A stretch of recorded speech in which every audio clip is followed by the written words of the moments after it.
Welcome to veranda race.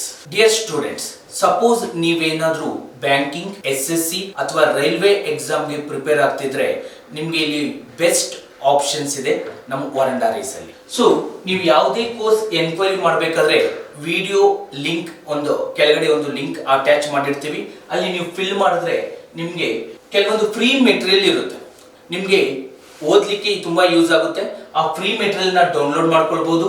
In 33,000 students most of the exams ಅಲ್ಲಿ selection ಆಗಿರ್ತಾರೆ ನಮ್ಮ ವರಂಡಾ race ಅಲ್ಲಿ ಅಕ್ರಾಸ್ ಇಂಡಿಯಾದಲ್ಲಿ. ಸೊ ನೀವು ಮೇಲ್ ಅಂತ ಅದನ್ನ ಅಟ್ಯಾಚ್ ಮಾಡಿದ್ರೆ ನಿಮ್ಗೆ ಮೆಟೀರಿಯಲ್ ಸಿಗುತ್ತೆ. ಎನಿ ಕೋರ್ಸ್ಗೆ ನಿಮ್ಗೆ ಇನ್ಫಾರ್ಮೇಶನ್ ಬೇಕು ಅಂದ್ರೆ ಜಸ್ಟ್ ಈ ನಂಬರ್ಗೆ ಕಾಲ್ ಮಾಡಿ, ಇನ್ಫಾರ್ಮೇಶನ್ ನಿಮ್ಗೆ ಸಿಗುತ್ತೆ. 3% ಸ್ಟಾರ್ಟ್ ವಾಕಿಂಗ್. ನೆಕ್ಸ್ಟ್ ಮಾಡ್ಯೂಲ್, ಈಗ ಕಾಯಿನ್ಸ್ ಬೇಸ್ಡ್ ಆದ್ಮೇಲೆ ನೆಕ್ಸ್ಟ್ ಮಾಡ್ಯೂಲ್ ಹೋಗೋಣ. ನೆಕ್ಸ್ಟ್ ಮಾಡ್ಯೂಲ್ ವಿಲ್ ಬಿ ಇದು ಇನ್ವರ್ಸ್ ಪ್ರಪೋರ್ಷನ್ ಕಾನ್ಸೆಪ್ಟ್ ಮತ್ತೆ ಟೈಮ್ ಸ್ಪೀಡ್ ಡಿಸ್ಟೆನ್ಸ್ ಅಲ್ಲಿ ಇರೋ ಒಂದು ಕಾನ್ಸೆಪ್ಟ್ ನ ರೇಷಿಯೋದಲ್ಲಿ ಹೇಗೆ ಕೇಳ್ತಾರೆ ಅನ್ನೋ ಕ್ವಶನ್ ಇದು. 3% start walking from A to B. The ratio of their speeds is 4:3:5. Find the ratio of their time to reach the point B. ಇಲ್ಲಿ ಕಾನ್ಸೆಪ್ಟ್ ಏನು ಅಂತ ನೋಡೋಣ. ಫಸ್ಟ್ 3 ಪರ್ಸನ್ಸ್ ಇದ್ದಾರೆ, A ಇಂದ B ಗೆ ಹೋಗ್ತಿದ್ದಾರೆ. XYZ 3 members. XYZ A ಇಂದ B ಗೆ ಹೋಗ್ತಿದ್ದಾರೆ ಅಂದ್ರೆ ಮೀನಿಂಗ್ ಸೇಮ್ ಡಿಸ್ಟೆನ್ಸ್ ಹೋಗ್ತಿದ್ದಾರೆ. ನೆನ್ಪಿಟ್ಕೊಳ್ಳಿ, if distance is constant, distance constant ಇದ್ದಾಗ speed is inversely proportion to time. Inversely ಅಂದ್ರೆ ಏನು? For example, inverse ratio of 2:3. Inverse ratio of 2:3. For example speed ratio ಇದು ಅಂತ ಅನ್ಕೊಳ್ಳಿ. Example, inverse ratio of time ಏನಾಗಿರುತ್ತೆ ಅಂದ್ರೆ 1/2:1/3 ಆಗಿರುತ್ತೆ. ಇದನ್ನ ಇಂಟೀಜರ್ ಕನ್ವರ್ಟ್ ಮಾಡಬೇಕು. ರೇಷಿಯೋ ಯಾವಾಗಲೂ ಇಂಟೀಜರ್ ಇರಬೇಕು. ಕ್ರಾಸ್ ಮಲ್ಟಿಪ್ಲಿಕೇಶನ್ ಅಥವಾ LCM ತಗೊಂಡು ಮಲ್ಟಿಪ್ಲೈ ಮಾಡಬೇಕು. LCM of 2 and 3 is 6. ಆಗ 2 3s are 6, 3 2s are 6 ಬರುತ್ತೆ. ಥಿಂಕ್ ಮಾಡಬೇಡಿ, ರಿವರ್ಸ್ ಅಂತ ಥಿಂಕ್ ಮಾಡಬೇಡಿ. ಸೊ ಇನ್ವರ್ಸ್ ಅಂದ್ರೆ ಇಟ್ಸ್ ಅ 1/A ಗೆ ಇನ್ವರ್ಸ್ ವಿಲ್ ಬಿ 1/A. ಅದು ನೆನ್ಪಿಟ್ಕೊಳ್ಳಿ. ರಿವರ್ಸ್ ಅಲ್ಲಿ ಬರಿಬೇಡಿ, ಯಾವಾಗ್ಲೂ ರಾಂಗ್ ಆಗೋಗುತ್ತೆ. 3 ರೇಷಿಯೋ ಇದ್ದಾಗ, 2 ರೇಷಿಯೋ ಇದ್ದಾಗ ಬರಿಬಹುದು ರಿವರ್ಸ್ ಅಲ್ಲಿ, ಬಟ್ 3 ರೇಷಿಯೋ ಇದ್ದಾಗ ಕಂಪಲ್ಸರಿ ನೀವು ಮಾಡಬೇಕಾಗಿರೋದು ಇದೇ ಮೆಥಡ್ ನ ಮಾಡಬೇಕು. ಸೊ ಇಲ್ಲಿ ರೇಷಿಯೋ ಕೊಟ್ಟಿದ್ದಾರೆ. Ratio will be 4:3:5. ಯಾವ್ದು ರೇಷಿಯೋ? ಇದು speed ratio. Distance constant, because A to B ಹೋಗ್ತಿದ್ದಾರೆ 3 members. Distance constant, speed ratio ಕೊಟ್ಟಿದ್ದಾರೆ. ಹಾಗಾದ್ರೆ ಟೈಮ್ ರೇಷಿಯೋ ಬರೀಬಹುದು ನಾನು. Time ratio will be 1/4, 1/3, 1/5. ಈಗ 3 ರೇಷಿಯೋ ಇದ್ದಾಗ ಕಂಪಲ್ಸರಿ ಒಂದು LCM ನ ಅಸ್ಯೂಮ್ ಮಾಡಿಕೊಂಡು ಡಿನಾಮಿನೇಟರ್ ನ ಕ್ಯಾನ್ಸಲ್ ಮಾಡಬೇಕು. LCM ಏನು? 4 3 ಗೆ 12 LCM, 12 and 5 ಗೆ LCM 60. So multiply each fraction with 60. ಆಗ 4 1s are 4, 15s are 3 1s are 3, 20s are 5 1s are 5, 12s are. So ನಿಮ್ಮ time ratio will be 15:20:12. So ಈ ಕ್ವಶನ್ ಅಲ್ಲಿ 15 20 12 ವಿಲ್ ಬಿ ದಿ ಆನ್ಸರ್. ಅದೇ ತರ next ನೋಡಿ, the distance covered by 3 cars are in the ratio. See ಈ ತರ questions ಕೊಟ್ಟಾಗ how to solve it. So ಈ question this will be here 5:32:3 cube root of 27 ಇಲ್ಲಿ 6:64 ಇದು question. And the time taken in the ratio, ಇದು speed ratio ಕೊಟ್ಟಿದ್ದಾರೆ. Sorry, distance ratio. Distance covered by 3 cars are in the ratio. ಇದು distance ratio. ಹಾಗಾದ್ರೆ distance constant ಇಲ್ಲ. Distance constant ಇಲ್ಲ. Most important concept question ಇದು. ಈ ತರ questions ಕೊಡ್ತಾರೆ. ಇದು one of the exam question. SSC ಅಲ್ಲಿ ಕೇಳಿರೋ ಕ್ವಶನ್ ಇದು. ಹೌ ಟು ಫೈಂಡ್ ಔಟ್ ಹಾಗಾದ್ರೆ? ಸೊ ಟೈಮ್ ರೇಷಿಯೋ, ಇದು ಡಿಸ್ಟೆನ್ಸ್ ರೇಷಿಯೋ ಕೊಟ್ಟಿದ್ದಾರೆ. Also they are given time ratio. So time ರೇಷಿಯೋನು ಕೊಟ್ಟಿದ್ದಾರೆ. ಟೈಮ್ ರೇಷಿಯೋ ಎಷ್ಟು ಕೊಟ್ಟಿದ್ದಾರೆ? 3:2:1. ಫಸ್ಟ್ ನೀವು ಮಾಡಬೇಕಾಗಿರೋದು ರೇಷಿಯೋದಲ್ಲಿ ಬರಿಬೇಕು. ಡಿಸ್ಟೆನ್ಸ್ ನ ರೇಷಿಯೋದಲ್ಲಿ ಬರಿಬೇಕು. ಹೇಗೆ ರೇಷಿಯೋದಲ್ಲಿ ಬರೆಯೋದು? ರೇಷಿಯೋ ಅಂದ್ರೆ ಇಂಟೀಜರ್ ನಂಬರ್ಸ್ ಅಲ್ಲಿ ಇರಬೇಕು. ಇಲ್ಲಿ ರೂಟ್ಸ್ ಕೊಟ್ಟಿದ್ದಾರೆ. ಇಲ್ಲಿ ಕಾನ್ಸೆಪ್ಟ್ ತುಂಬಾ ಇಂಪಾರ್ಟೆಂಟ್. ಫಸ್ಟ್ ನಾನು ಕಾನ್ಸೆಪ್ಟ್ ಹೇಳ್ತೀನಿ, how to write it. For example, ಒಂದು ನಂಬರ್ A ಇದೆ ಅಂತ ಅನ್ಕೊಳ್ಳಿ. ಇದನ್ನ ಇಂಡೀಸಸ್ ಅಲ್ಲಿ ಬರೆಯೋದು ಹೇಗೆ? ಆರ್ಡರ್ ಏನು, ರೆಡಿಕ್ಯಾಂಟ್ ಏನು? ಸೊ ಇಲ್ಲಿ ಆರ್ಡರ್ ವಿಲ್ ಬಿ 2. ಏನು ಇಲ್ಲ ಅಂದ್ರೆ ಆರ್ಡರ್ ವಿಲ್ ಬಿ 2. ಇದು 1 ರೆಡಿಕ್ಯಾಂಟ್. ಇದನ್ನ ಏನಂತ ಬರೆಯಬಹುದು? A 1/2. ಯಾವಾಗಲೂ ರೂಟ್ ಬರಿಬೇಕಾದ್ರೆ ರೂಟ್ ಯಾವಾಗಲೂ ಡಿನಾಮಿನೇಟರ್ ಅಲ್ಲಿ ಇರುತ್ತೆ. ಫಾರ್ ಎಕ್ಸಾಂಪಲ್ 5a ಅಂತ ಇತ್ತು ಅನ್ಕೊಳ್ಳಿ. ಇದನ್ನ ಹೇಗೆ ಬರಿಬೇಕಂದ್ರೆ a to the power of 1/5 ಅಂತ ಬರಿಬೇಕು. ಈಗ ಕ್ವಶನ್ ಈ ನಂಬರ್ ತಗೊಳ್ಳೋಣ. ಏನ್ ಕೊಟ್ಟಿದ್ದಾರೆ? ರೂಟ್ ಇಲ್ಲಿ 5 ಇದೆ ಆರ್ಡರ್ ಅಲ್ಲಿ, then 5th root of 32 cube ಅಂತ ಇದೆ. ಇದನ್ನ ನಾನು ಕನ್ವರ್ಟ್ ಮಾಡಬೇಕು. ಹೇಗೆ ಮಾಡೋದು ಅಂತ ನೋಡಿ ಕ್ಲಿಯರ್ ಆಗಿ. ಫಸ್ಟ್ 32 ಇದನ್ನ ಫಸ್ಟ್ ಬರ್ಕೊಳ್ತೀನಿ. 32 3/5 32 3/5 ಅಥವಾ 32 power 3 into 1 to the power of 5 ಇದನ್ನು ಬರೀಬಹುದು. 32 ಏನಂತ ಬರೀಬಹುದು? 2 ಗೆ ಕನ್ವರ್ಟ್ ಮಾಡಬಹುದು, ಬಿಕಾಸ್ ಎಲ್ಲಾ ನಂಬರ್ಸ್ 2 ರಿಲೇಟೆಡ್ ಇದೆ. 32 ಬಿಗ್ ನಂಬರ್ ಮಾಡಬಹುದು, ಸ್ವಲ್ಪ ಸ್ಮಾಲ್ ನಂಬರ್ ಮಾಡೋಣ. 32 ನ 2 to the power of 5 ಅಂತ ಬರೀಬಹುದು. Again into 3. ಇಲ್ಲಿ ನೆನಪಿಟ್ಕೊಳ್ಳಿ, ಇಂಡಿಸಸ್ ಅಲ್ಲಿ ಒಂದು ಪ್ಯಾಟರ್ನ್ ಇದೆ. a to the power of m whole to the power of n is equal to a to the power of mn. a to the power of mn. ಇಲ್ಲಿ 5 into 3 15. ಹಾಗಾದ್ರೆ 2 to the power of 15 whole to the power of 1/5. ಇದನ್ನ ಮತ್ತೆ cancel ಮಾಡಿದ್ರೆ, because m into n 2 to the power of 15 into 1/5 5 1s 5 3s ಅಂದ್ರೆ 2 to the power of 3 is the answer. So ಇದಕ್ಕೆ ಏನ್ answer ಬರುತ್ತೆ? Distance will be 2 to the power of 3 ಅಂದ್ರೆ 8. ಏನ್ answer ಬರುತ್ತೆ? 2 to the power of 3 ಅಂದ್ರೆ 8. 2 to the power of 3 answer will be 8. ಅದೇ ತರ ಇದನ್ನ ಮಾಡೋಣ. ಇದು ನಿಮ್ಗೆ ಆಲ್ರೆಡಿ ಗೊತ್ತು. ಲೀವ್ ಇಟ್ ದಿಸ್ 27 ಸ್ಕ್ವೇರ್ ಅಂದ್ರೆ ಮೀನಿಂಗ್ ಏನು? So this is cube root. 27 square ಅಂದ್ರೆ 27 into 27 ಅಂತ ಅರ್ಥ. ನಿಮ್ಗೆ ಆಲ್ರೆಡಿ ಗೊತ್ತು cube root of 27 is 3. Again cube root of 27 is 3. 3 3s are 9. ಸೊ ಇದು ನಿಮ್ಗೆ ಇಲ್ಲಿ ಆನ್ಸರ್ ಎಷ್ಟು ಬಂತು? 8 ಬಂತು. ಇಲ್ಲಿ ಆನ್ಸರ್ ಎಷ್ಟು ಬಂತು? 9. Because 2 cube is 8. ಇಲ್ಲಿ 9 ಬರುತ್ತೆ. ಈಗ ಅಗೇನ್ ಇದನ್ನ ಮಾಡಬೇಕು. ಇದನ್ನ ಮಾಡೋದು ಹೇಗೆ ಅಂತ ನೋಡಿ. 64 ನ ನಾನು ಏನಂತ ಬರೀಬಹುದು ಅಂದ್ರೆ ಇಲ್ಲಿ ಮಾಡ್ತೀನಿ ನೋಡಿ. 64 ನ ಏನಂತ ಬರೀಬಹುದು? 2 to the power of 6 ಅಂತ ಬರೀಬಹುದು, because 32 will be 2 to the power of 5. 64 will be 2 to the power of 6 whole to the power of 2. Again whole to the power of 6 ನ ಏನಂತ ಬರೀಬಹುದು? 1/6. ಈಗ ಇದನ್ನ ಮಾಡಿದ್ರೆ 2 to the power of 12 into 1/6. Again ಇದನ್ನ ಏನಂತ ಬರೀಬಹುದು? 2 to the power of 12 into 1/6. Again 6 1s are 6 2s are 2 to the power of 2, which means 4.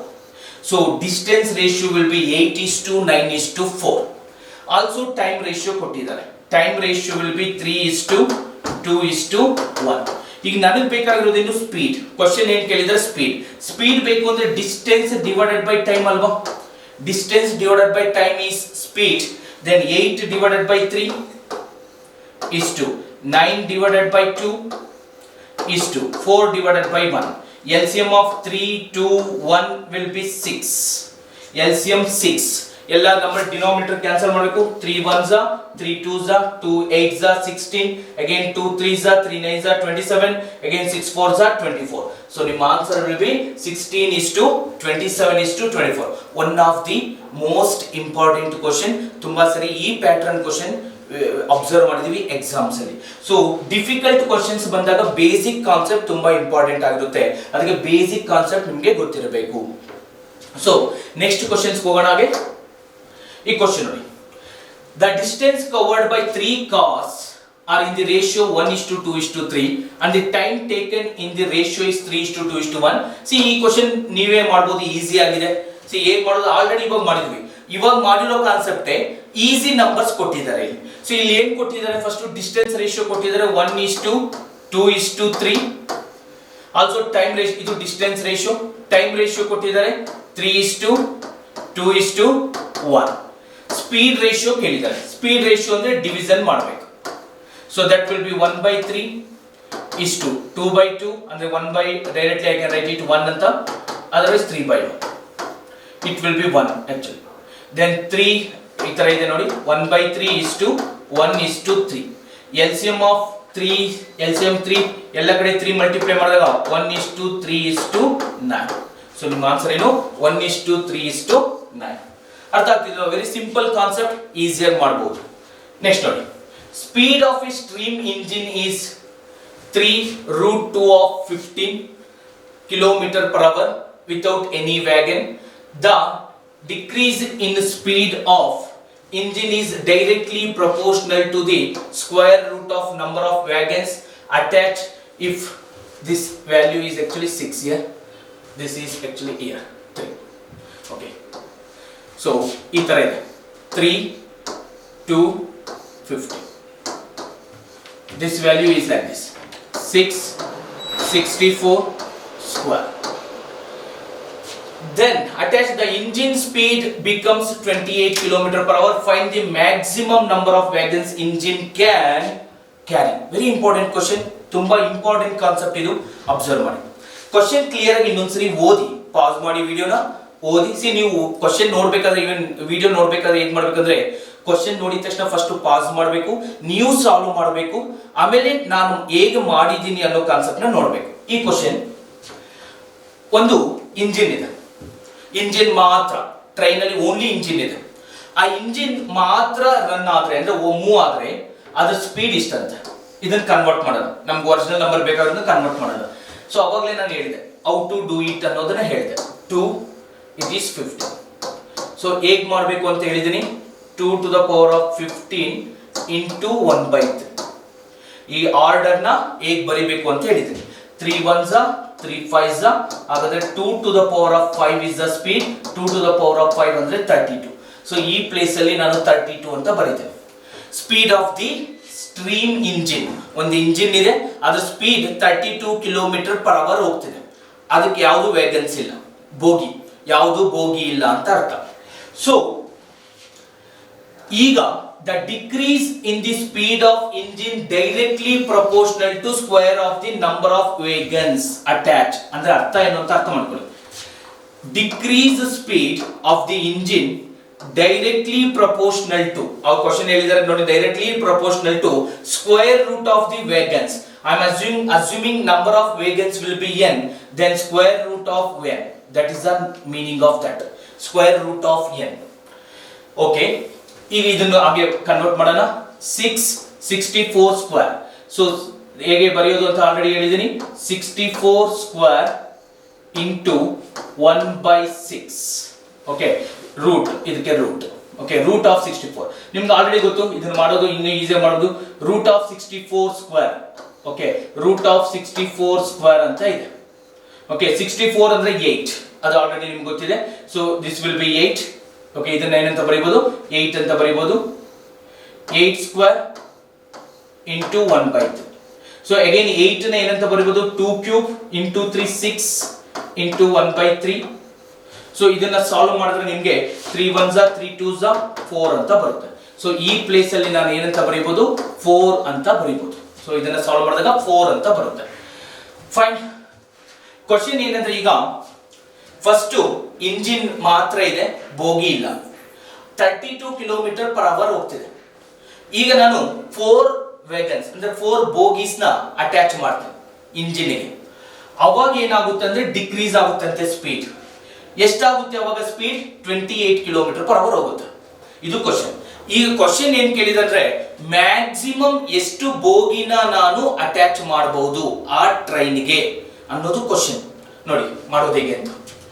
ಒಂದು concept ಇಲ್ಲಿ, ಈ ಸಿಂಬಲ್ ನ ರಿಮೂವ್ ಮಾಡಿದ್ರೆ ಏನ್ ಬರುತ್ತಂದ್ರೆ, direct decrease speed is equal to ಒಂದು ಕಾನ್ಸ್ಟೆಂಟ್ ವ್ಯಾಲ್ಯೂ ಬರುತ್ತೆ, K root n. Either directly ಆಗ್ಬೋದು, ಇಂಡೈರೆಕ್ಟ್ಲಿ ಆಗ್ಬೋದು, ಕೆ ಬರುತ್ತೆ. ಈಗ ಫಸ್ಟ್ ಹೋಗ್ತಿದ್ದು ಸ್ಪೀಡ್ ಎಷ್ಟಪ್ಪ? 32 ಕಿಲೋಮೀಟರ್ ಹೋಗ್ತಿತ್ತು. ಈಗ ಬೋಗಿ ಅಟ್ಯಾಚ್ ಮಾಡಿದ್ಮೇಲೆ, ಎಷ್ಟು ಬೋಗಿ ಅಟ್ಯಾಚ್ ಮಾಡಿದ್ಮೇಲೆ? 4 ಬೋಗಿ ಅಟ್ಯಾಚ್ ಮಾಡಿದ್ಮೇಲೆ 28 ಹೋಗ್ತಿದೆ. ಹಾಗಾದ್ರೆ ಎಷ್ಟು ಡಿಕ್ರೀಸ್ ಆಯ್ತು? 4 ಕಿಲೋಮೀಟರ್ ಪರ್ ಅವರ್ ಡಿಕ್ರೀಸ್ ಆಯ್ತು. ರೀಸನ್ ಏನು ಅದಕ್ಕೆ ಅಂದ್ರೆ, ಎಷ್ಟು ಬೋಗೀಸ್ ನ ಅಟ್ಯಾಚ್ ಮಾಡಿದ್ರ? 4 ಬೋಗೀಸ್ ನ ಅಟ್ಯಾಚ್ ಮಾಡಿದೀವಿ. ಸೊ ಇದನ್ನ ಸಾಲ್ವ್ ಮಾಡಿದಾಗ 4 is equal to k, root value will be 2. 2 into k, 2 1s 2 2s, so k is equal to 2. k value ಎಷ್ಟು? 2. ಇದು ಕಾನ್ಸ್ಟೆಂಟ್ ವ್ಯಾಲ್ಯೂ. ಈಗ ಅದೇ ಕ್ವಶನ್, ಈಗ ಕ್ವಶನ್ ಏನ್ ಕೇಳಿದಾರೆ ಅಂದ್ರೆ, ಮ್ಯಾಕ್ಸಿಮಮ್ ಎಷ್ಟು ಬೋಗಿನ ಅಟ್ಯಾಚ್ ಮಾಡಬಹುದು ಅಂತ ಕೇಳಿದ್ದಾರೆ. ಈಗ ನಾನು ಮಾಡೋದು ನೋಡಿ, decreasing speed is equal to K root n. Starting 32 kilometre per hour ಹೋಗ್ತಿತ್ತು. ನಾನು ಹೇಗೆ ಮಾಡ್ತೀನಿ, ಈಗ ಅಸ್ಯೂಮ್ ಮಾಡ್ಕೊಳ್ತೀನಿ ಅಂದ್ರೆ, ಸ್ಟಾರ್ಟಿಂಗ್ 32 ಕಿಲೋಮೀಟರ್ ಪರ್ ಅವರ್ ಹೋಗ್ತಿತ್ತು. ಈಗ 3 ಆಗ್ತಿಲ್ಲ, 0. 0 ಮಾಡ್ಕೊಂಡ್ಬಿಡ್ಬೇಕು. 0 ಮೂನೇ ಆಗೋದಿಲ್ಲ ಅಂದ್ರೆ ಅಷ್ಟು ಬೋಗಿನ ಅಟ್ಯಾಚ್ ಮಾಡಬೇಕು. ಎಷ್ಟು ಬೋಗಿನ? 0, ಅದ್ರ ಮೂನೇ ಆಗಬಾರ್ದು, ಅಷ್ಟು ಬೋಗಿನ ಅಟ್ಯಾಚ್ ಮಾಡ್ತೀನಿ. ಫಸ್ಟ್ 32 ಇಂದ 0 ಅಂದ್ರೆ ಡಿಕ್ರೀಸ್ ಆಗಿದ್ದು ಸ್ಪೀಡ್ ಎಷ್ಟು ಅಂದ್ರೆ 32. ಕೆ ವ್ಯಾಲ್ಯೂ ಗೊತ್ತು 2. ಹಾಗಾದ್ರೆ ಎಷ್ಟು ಬೋಗಿನ ಅಟ್ಯಾಚ್ ಮಾಡಿದೆ ಅದನ್ನ ಫೈಂಡ್ ಔಟ್ ಮಾಡ್ಬೇಕು ಈಗ. ಓಕೆ, ಸೊ ಇದನ್ನ ಸಾಲ್ವ್ ಮಾಡಿದಾಗ 2 1s are 2 16s are root n is equal to 16, n is equal to 256. ಹಾಗಾದ್ರೆ ಆನ್ಸರ್ 256 ಆಪ್ಷನ್ ಅಲ್ಲಿ ಇದೆ, ಅದನ್ನ ಮಾರ್ಕ್ ಮಾಡಬೇಡಿ, ಅದು ಆನ್ಸರ್ ಅಲ್ಲ. ಕ್ವಶನ್ ಏನ್ ಕೇಳಿದ್ದಾರೆ ನೋಡಿ, ಎಷ್ಟು ಇಂಜಿನ್ ನ ಮ್ಯಾಕ್ಸಿಮಮ್ ಅಟ್ಯಾಚ್ ಮಾಡಿ ಕ್ಯಾರಿ ಮಾಡುತ್ತೆ ಅಂದ್ರೆ ಮೂವ್ ಆಗಬೇಕು. ನಾನು 256 ಬೋಗಿನ ಅಟ್ಯಾಚ್ ಮಾಡಿದಾಗ ಮೂವೇ ಆಗೋದಿಲ್ಲ. ಅದಕ್ಕೆ ಅವಾಗ ಏನ್ ಮಾಡ್ಬೇಕು, ಸ್ವಲ್ಪ ಆದ್ರೂ ಮೂವ್ ಆಗ್ಬೇಕಂದ್ರೆ ಒಂದು ಬೋಗಿನ ತೆಗೆದಾಕ್ಬೇಕು. ಅವಾಗ ಮ್ಯಾಕ್ಸಿಮಮ್ ನಾನು 255 ಬೋಗೀಸ್ ನ ಅಟ್ಯಾಚ್ ಮಾಡಿದ್ರೆ ಅಟ್ಲೀಸ್ಟ್ ಟ್ರೈನ್ ಸ್ವಲ್ಪ ಸ್ಪೀಡ್ ಅಲ್ಲಾದ್ರೂ ಹೋಗುತ್ತೆ. So it is a most important question, ತುಂಬಾ ಸರಿ ಎಕ್ಸಾಮ್ ಅಲ್ಲಿ ಬರ್ತಿರುತ್ತೆ. ಐ ಹೋಪ್ ನಿಮ್ಗೆ ಎಲ್ಲರಿಗೂ ಅರ್ಥ ಆಯ್ತು ಅನ್ಸುತ್ತೆ. ಸೊ ಈಗ ನೆಕ್ಸ್ಟ್ ಕ್ವಶನ್ಸ್ ಗೆ ಹೋಗೋಣ. The diamond broke into 3 parts. The ratio of weight of 3 parts is 2:3:4. The price of diamond is directly proportional to its square weight. If the loss of 52,000 after breaking diamond, then what was the starting price of the diamond? Very simple question. ನನ್ನ ಹತ್ರ ಒಂದು diamond ಇದೆ, ಅವ್ರು ಇದ್ರ meaning ಅರ್ಥ ಮಾಡ್ಕೊಳ್ಳಿ. First ಇದ್ರ meaning, the price of a diamond is directly proportional to square of its weight. ಇದನ್ನ ಹೇಳಿದ್ದಾರೆ ಅವರು. ಅವಾಗಲೇ ಕೆ ಅಂತ ಅಸ್ಯೂಮ್ ಮಾಡ್ಕೊಂಡು ಮಾಡಬಹುದು, ಅದೇ ತರನೇ ಅಥವಾ ಕಾನ್ಸೆಪ್ಟ್ ಅಲ್ಲಿ ಹೇಳ್ತೀನಿ. ಇದ್ರ ಮೀನಿಂಗ್ ಏನು ಅಂತ ತಿಳ್ಕೊಳ್ಳಿ. ನನ್ನ ಹತ್ರ ಒಂದು ಡೈಮಂಡ್ ಇದೆ, ಈ ಡೈಮಂಡ್ ಫಾರ್ ಎಕ್ಸಾಂಪಲ್ 10 ಗ್ರಾಮ್ ಇದೆ ಅಂತ ಅನ್ಕೊಳ್ಳಿ. ಇದ್ರ ಡೈಮಂಡ್ 10 ಗ್ರಾಮ್ ಇದ್ರೆ ಇದ್ರ ಪ್ರೈಸ್ ಎಷ್ಟು ಅಂದ್ರೆ 10 ಸ್ಕ್ವೇರ್. ಅದನ್ನ ಅವ್ರು ಹೇಳಿದ್ದಾರೆ. ಇದ್ರ ಪ್ರೈಸ್ ಎಷ್ಟು ಅಂತ ಹೇಳಿದರೆ 10 ಸ್ಕ್ವೇರ್. ವೆಯ್ಟ್ ಎಷ್ಟಿರುತ್ತೋ ಅದು ಸ್ಕ್ವೇರ್ ಪ್ರೈಸ್ ಆಗಿರುತ್ತೆ ಅಂತ ಹೇಳಿದ್ದಾರೆ. ಅದ್ರ ಮೀನಿಂಗ್ ಅದು. ಈಗ ನನ್ನ ಹತ್ರ ಇದ್ದಿದ್ದ ಡೈಮಂಡ್ ಕೆಳಗಡೆ ಬಿದ್ದು ಪೀಸಸ್ ಆಗೋಯ್ತು. ಓಕೆ, ಯಾವ ತರ ಪೀಸಸ್ ಆಯ್ತು ಅಂದ್ರೆ 2:3:4 ತರ ಪೀಸಸ್ ಆಗೋಯ್ತು. ಇದು ವೆಯ್ಟ್ ರೇಷಿಯೋ. ಹಾಗಾದ್ರೆ ಈ ಪೀಸಸ್ ನೆಲ್ಲ ಆಡ್ ಮಾಡಿದ್ರೆ ನನಗೆ ಇನಿಷಿಯಲ್ ಡೈಮಂಡ್ ಬರುತ್ತೆ. ಇನಿಷಿಯಲ್ ಡೈಮಂಡ್ ಎಷ್ಟಿತ್ತು ಅಂತ ನೋಡೋಣ.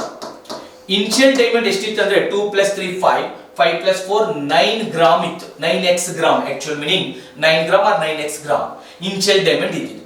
ಹಾಗಾದ್ರೆ ಇದನ್ನ ಮಾರಿದಿದ್ರೆ ಇನಿಷಿಯಲಿ ಎಷ್ಟು ರೂಪಾಯಿ ಬರ್ತಿತ್ತು ಅಂದ್ರೆ ಇನಿಷಿಯಲ್ ಪ್ರೈಸ್ 9 ಸ್ಕ್ವೇರ್ ಬರ್ತಿತ್ತು, ಅಂದ್ರೆ 81 ರೂಪಾಯಿ ಬರ್ತಿತ್ತು.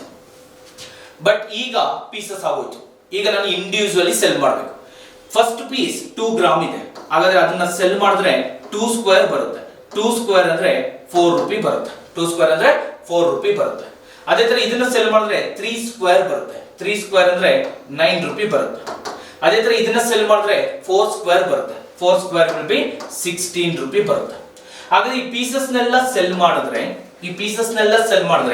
4 + 9 + 16 ಟೋಟಲ್ ಆಡ್ ಮಾಡಿದಾಗ ಇಟ್ ವಿಲ್ ಬಿ 13 + 16 29 ರೂಪಾಯಿ ಅಷ್ಟೇ ಬರುತ್ತೆ.